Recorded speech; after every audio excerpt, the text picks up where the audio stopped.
What's up, Sticks TV gang? We got lil Juv coming off the east side of downtown Charleston. Now, basically, the east side has two sides.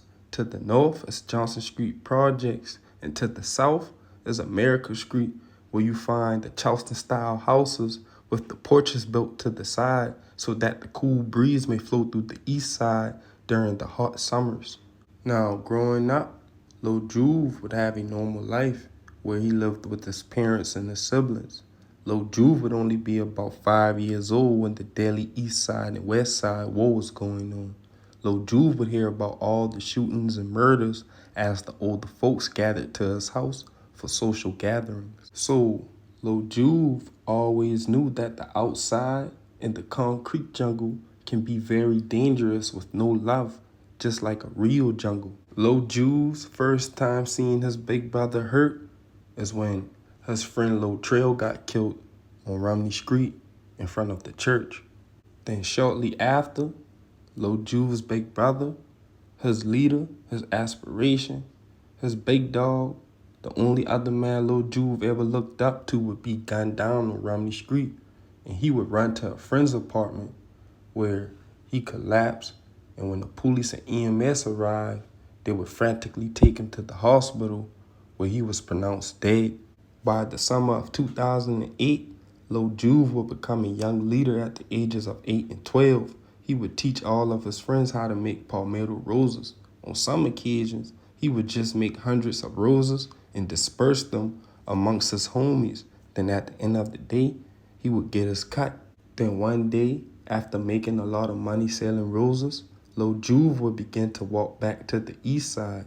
As he approached the older guys on the corner, a black car would pull up and two masked gunmen would jump out the car in broad daylight.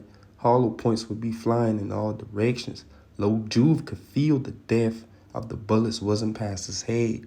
And just like that, Lil Juv noticed that at any given time in the hood, even a preteen could lose their life. So to shorten the chances of being murdered, Lil Juv started pistol packing. Before you knew it, Lil Juv would form a young group called BGs, a subset of the Young Goons, but the only difference was all the BGs were from the east side. Before you knew it, the BGs would die down, being that most of the members were growing up and was no longer baby goons anymore due to puberty.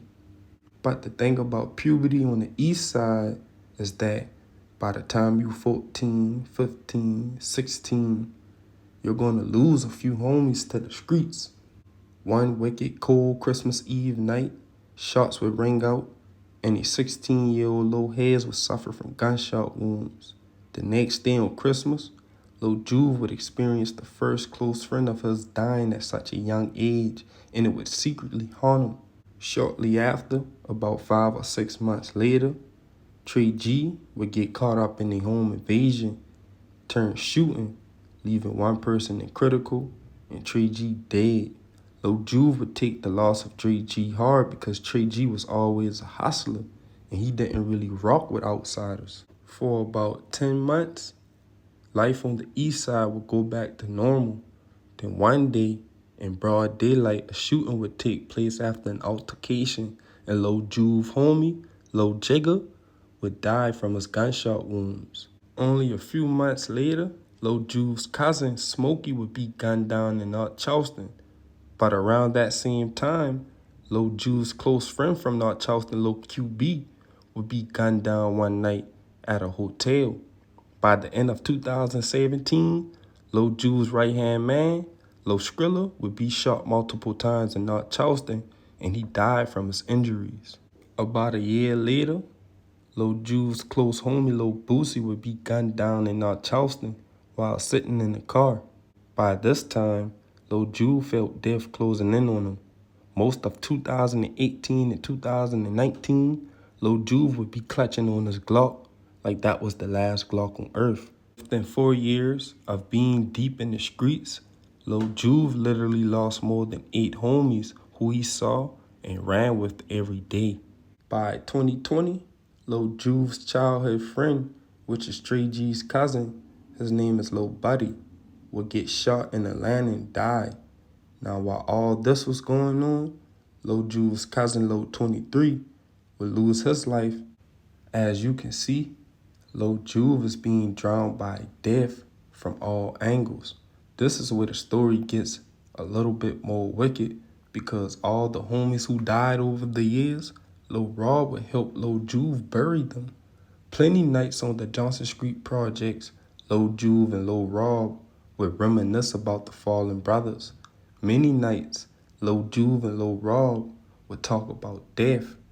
Then one warm night in 2021, a gunman would come from out the darkness and lil Rob would be hit multiple times, dying on the scene.